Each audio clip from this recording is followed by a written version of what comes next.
Hi, I'm Jasper Pattendon at Wycombe Wanderers, and you're listening to Wycombe Sound. The Wycombe Wanderers Show. Welcome to the latest edition of the Wycombe Wanderers Show, which this week is the Wycombe Wanderers Show abridged. You'll soon see why. Because there's no game to look ahead to, the Wycombe Wanderers Show, as is normally, will be officially only 30 minutes. It's like sort of extra time, not really. So we've got sort of a normal-ish show, some of the usual features. So no Wycombe Wanderers ex-player association player to speak to this week. That will return next week. We do have a current Wycombe Wanderers women's player. We'll chat to Axel Corlander, who is a forward signed in September, but hasn't played too much, mainly due to injury. We'll be hearing from her very soon as well. Also, at around sort of what would be the halfway point of the show normally, we'll be crossing over to join Phil and Wycombe Wanderers chairman Rob Couig for the live Q&A, which is on the Wycombe Wanderers YouTube channel, and you'll be able to hear it live here on Wycombe Sound as well. So that's sort of part of the reason. So partly because there's no game to look ahead to, and partly because we've got the Q&A with Rob. Let's catch up with Phil now, though, and we'll chat more about Joe Jacobson's testimonial event on Tuesday and hear from a couple of the members of the guests who appeared on stage at Adams Park at that night. But first, obviously, with all the talk of last week, the club statement with events concerning the Reading training ground, a lot seems to have happened since then. Yeah, a week's a long time in politics, and I'm beginning to realise it's a really long time in football, especially when it comes to off-the-field matters. So yeah, things, I say developing, changing, I think is probably the word that's most apt. I'm not sure things are developing as quickly as Reading fans need or desire. And, to reiterate our thoughts from last week, it's the fans that suffer. And it's something they've been having to deal with for much longer than we've been involved in this since the training ground thing came up. Wycombe fans kind of know what this feels like, although not to the scale and length that Reading have been dealing with it. So we hope it sorts itself out very, very soon. And we can all be talking about football again, and looking forward to a cracking league season next season when we're both in the same division, hopefully. But a lot can happen between now and the end of the season, so we'll have to wait and see. But yeah, it's to concentrate on Wycombe. What this issue has flushed out is that our sort of desire and the work that's been going on in the background for some time about looking at new facilities for training, and that's got our own fan base talking, as well as for the potential new investor, who that is, what their relationship is, how it will work, etc. So these have maybe progressed those questions and issues a little bit quicker than they perhaps would have been. And great to have that opportunity to be able to hear from the chairman later on this evening. Yeah. Well, I'll speak to you before that. It's always interesting talking to Rob, and he loves to do these sorts of things. He's very much in the spirit of a radio phone-in sort of guy. When I think a lot of our fans know this, but for those that don't, after Hurricane Katrina, Rob hosted the breakfast show on the radio station in New Orleans. And he loves the medium of radio. He loves that sort of instant communication and the transparency that it can offer. He's very much an off-the-cuff guy. I think that comes from him being a courtroom lawyer. I think he enjoys sort of discourse and chatting to people. And he's very American, I guess, is the only way I can describe it, in that no issues off the table, and he's willing to talk to anybody or answer any question as best he can. Obviously, then fans will digest those answers and maybe think, well, that's a lawyer's answer, or that was interesting, or I didn't expect that to happen. But yeah, all of the above with Rob. And I think in terms of his approach, I don't see many other league chairmen doing that. I know Darren McAntony at Peterborough's cut from the same cloth, and does his own podcast, and he's very transparent with what he has to say, and gets his feelings known. So perhaps this is where things are moving, but we shall see. I'm sure the Reading fans would love to chat with Dai Yonggi live on the radio. No, very much so. I guess in terms of a sort of on-pitch as well, has it been very much business as usual for the players and Matt Bloomfield and his backroom staff as well this week, despite the fact there's obviously no game to prepare for at the weekend? No game on the weekend, no midweek game either. So it seems bizarre, Colin, that I'm struggling to remember what happened last Saturday, and then of course it was Matt Butcher, 2 goals with his left foot, that saw us get our third consecutive win in the league and put us even further away from the top four and into the top half of the table. And it's been so busy with things going on off the pitch. Joe's night the other night as well, and lots of other bits happening. So, it'd be remiss of us to not mention that win against Northampton, because second half I thought we were excellent, certainly after the double substitution and the change of tactics, which were expertly pointed out by our co-commentator Joe Jacobson. And it was great to see those coming to full effect and getting the 2 goals that saw us deservedly take the 3 points. And a great night on Tuesday as well for the club captain. Yeah, wonderful. It was a really, really lovely event all round, I think. As a club, we hadn't really done anything like that before in that sort of format. I have to say, it's not like we put a huge amount of thought into it. It was more a case of what would work for everybody and as wide a range of fans as possible. And Joe was very keen for it to be as inclusive as possible in terms of the style of the event, the timing of it, the pricing point, etc. And it couldn't have got any better. And the turnout on the night is purely because of Joe Jacobson, because, Adebayo Akinfenwa, we know how precious his time is. And he even arrived on time for the night as well, which was mentioned once or twice in the proceedings. So that was nice. But the vibe in the room, there was like a sort of a green room for the current and former players and to hang out and catch up just before, while the fans were sort of catching up with themselves in the bar too. And then, the evening was wonderful. We heard from lots of great video messages from players who sadly couldn't join us on the night, players who were former and current teammates were able to share their thoughts as well as hearing from the gaffer. And then the other onstage guests of the night were Gareth Ainsworth and Adebayo Akinfenwa, who went down very well. We were looking for a left-back, right?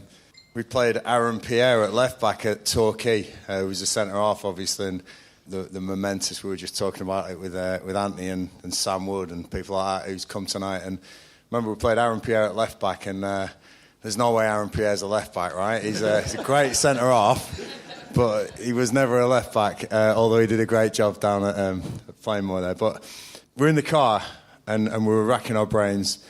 It reminds me of Jack Grimmer's sign, actually. We're racking our brains of the right backs and that, but left backs was, and then.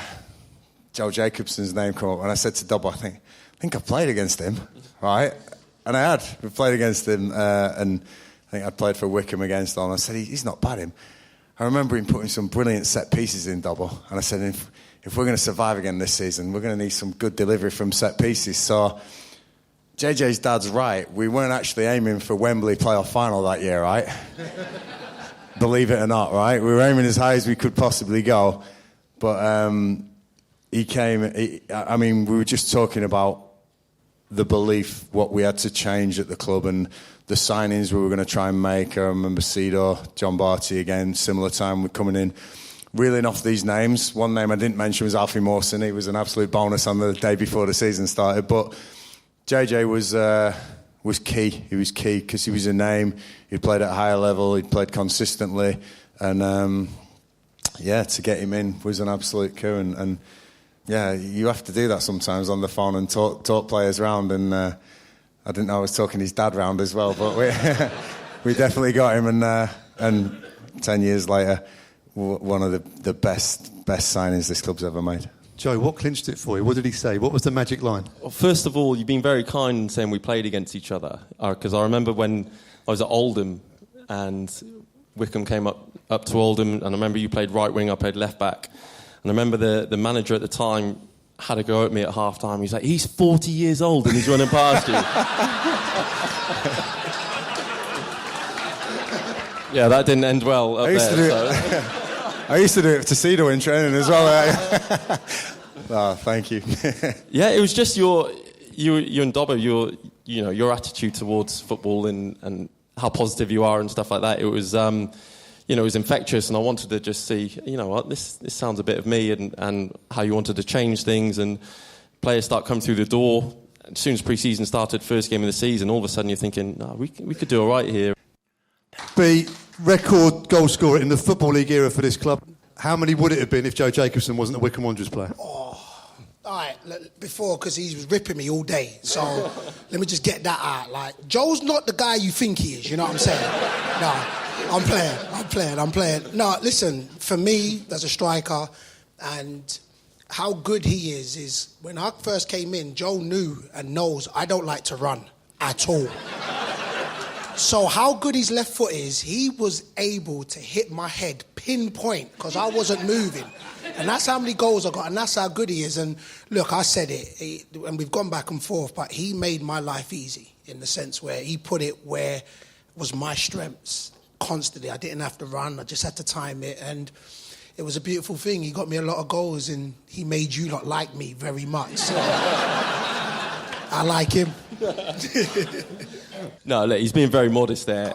It was the other way around, actually. I could just whack the ball wherever I want in the air, and I knew that was it. You bring the ball down, you'd score a goal, you'd twist it, turn, you'd go on mazy sometimes as well, and that's up there with some of the best things I've ever seen on a football pitch, when you get going and start holding 3, 4, 5 players off at the same time and dribble with the ball. But yeah, he made my life very easy, and it was one of those things where I knew where you were going to be and where you want crosses to be and things like that, and for a long period it really worked.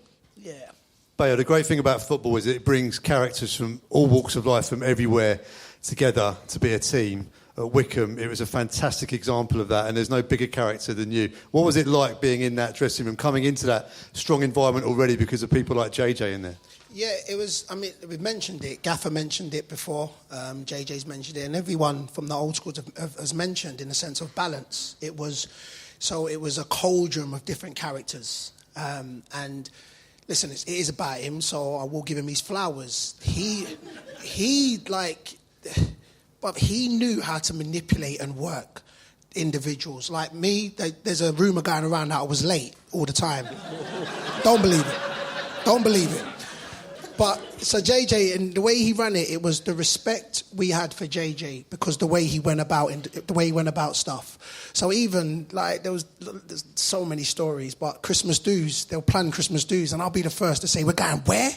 I ain't going. I ain't changing." And JJ would just know how to say, "Listen, B, like it's a squad game. It's about you. It's not about you. It's that." And by the end of it, I was out there and we'd be dancing in the club together, and it was just the way he went about it. And on a personal note, while I would always drop everything I've got for JJ, I remember the championship season, and you always tell yourself, I went through the championship, I come back from my operation, I came back into the team, and as a striker, it was the only league I played in I hadn't scored. And you keep telling yourself, listen, if you don't get the goal, it's okay. It was an achievement just to get there. And that's what I was telling myself. And then it came to the Bristol City game. And so for me as an individual, I kept on, listen, I'm a strong individual, but I kept on telling myself, listen, if it don't come, it still was a success. You got to the champ at 39.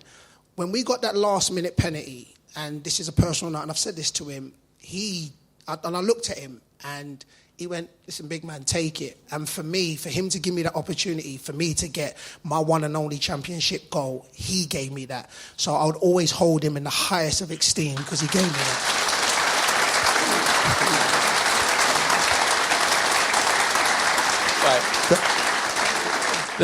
The truth is, you gave me that look, and I was like, yeah, take it. I know. It sounded much better the way I said it, you know what I'm saying? But that... I think it's really special, isn't it, as well, that someone...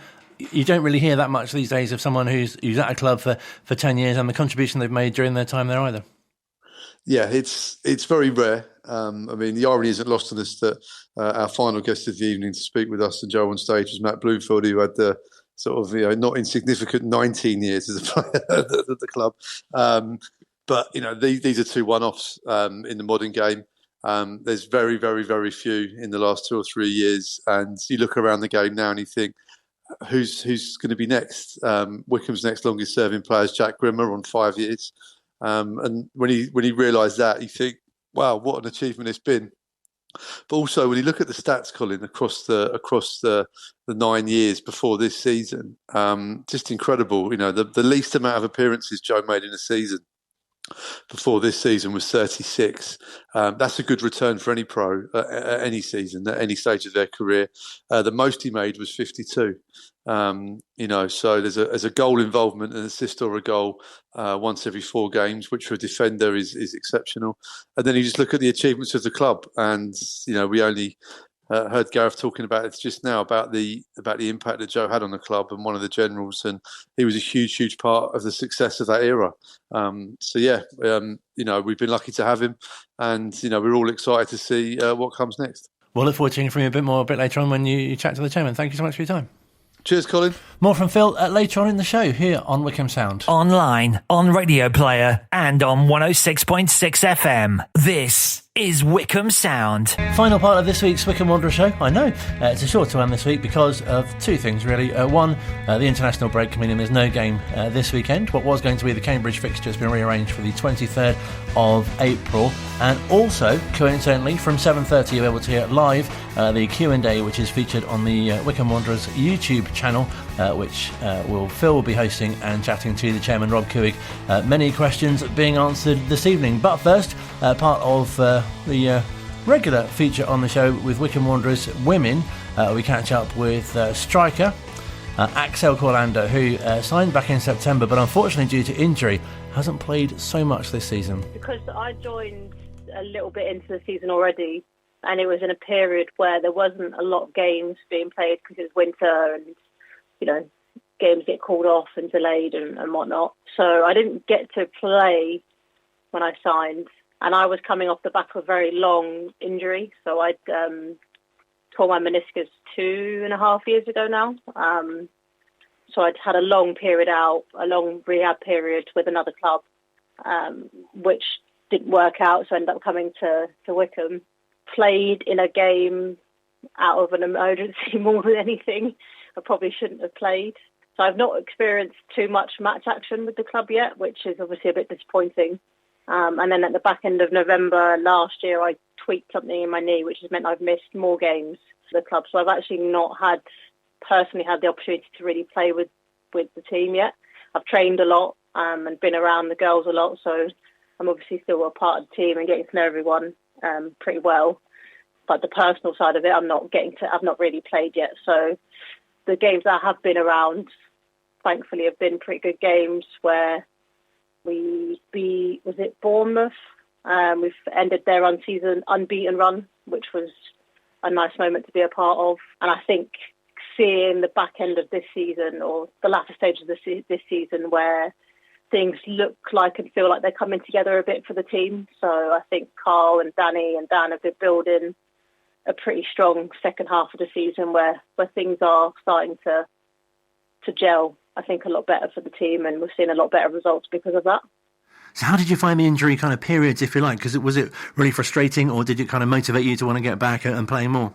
It was very frustrating because I was, I'd spent a long time getting myself fit again, getting myself in a position to be able to play again.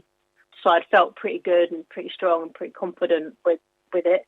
So it was very frustrating, and it does knock your confidence a little bit. It does make you question whether you want to keep playing, because it's like, why again? Why another one? Like, why can't it just, be consistent for a little bit and actually just let me play?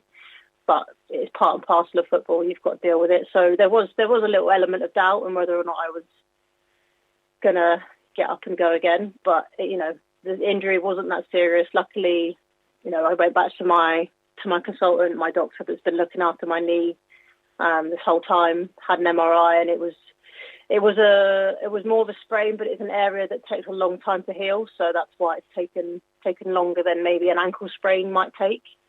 But he was like, you haven't affected your meniscus, you haven't affected your ACL, so that area is still nice and strong and safe to play on. So yeah, there's an element of frustration. And then once, I think another thing that I really loved is that they brought in Danny, who was my coach at QPR, and I've always loved his sessions. I've always loved playing under him. So when that happened, I was really excited to also come back to training and train under Carl and Dan and the whole squad.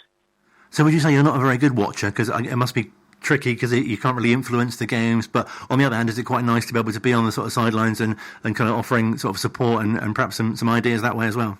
It's nice to offer support to your teammates, of course. Like, you want to be there as much as you can for them in situations where you can't influence the game as a player, but it's horrible being on the sidelines, and that's probably partly maybe why I didn't watch too many games at the beginning. But now that I've, kind of got out of that headspace, and I'm there most weeks if it's a home game especially, it's really nice to be involved and to be around the team. But yeah, watching is probably the hardest part because no one wants to be on the sidelines. No, of course. And was it the Dartford Cup game that you did get some minutes in? Yeah, I think so. I've kind of erased that from my memory. Because on a personal note, I didn't get to show what I could do. I wasn't anywhere near the player I know I am and capable of being. So yeah, it was a frustrating 27 minutes of football. It must be especially hard as well because the position that you play, and you're there must be quite a lot of pressure on you to sort of score goals and make goals as well. Yeah, it's an interesting position playing up front because obviously everyone expects goals, but I also think I offer a lot more, especially to my number 10s and my wingers. The way I play, I like to bring people into the game and be that focal point. And if I can get goals, that's even better. Obviously, I love to score goals. That's why we play up front because we want that glory. But if I can help my team win, that's the main thing. So that's all that matters, really. And really great that other sort of younger members of the team and the squad can really benefit from your experience as well. Yeah, I hope so. But I'm also quite childish in nature, so I think I play more than I am serious. But I obviously, I know how to turn on the seriousness when I need to turn it on, and that obviously comes with experience and I guess being a little bit more grown up over the years. But for me, I love to have a laugh, have a joke, wind people up, and I think that's just part of my character and my nature. So I think I offer both in terms of being there if they need me, but I'll also have a laugh with them because I think that's more fun anyway. I think every dressing room and group needs someone like that, doesn't it? Because it's fantastic, especially if results aren't going away, or you need someone like that to really pick the rest of the team up. Yeah, it's always important to have a balance of both, and as long as you've got that blend across the team, then everyone kind of fills their roles where they need to be. So do you hope with the final 4 games of the season that you'll be able to play, some sort of part in those remaining games? That's the target. That's definitely what I'd like to achieve because on a personal note, it rounds off such a long journey back from the injury, but it also means that, I'm finding my feet within the team and Carl's trusted me to be part of the matchday squad. So, if I can get myself into 2 games by the end of the season, that would be a big win for me. And as you say, so important for you to be able to sort of show what you can do as well, especially since, arriving comparatively not that long ago. Yeah.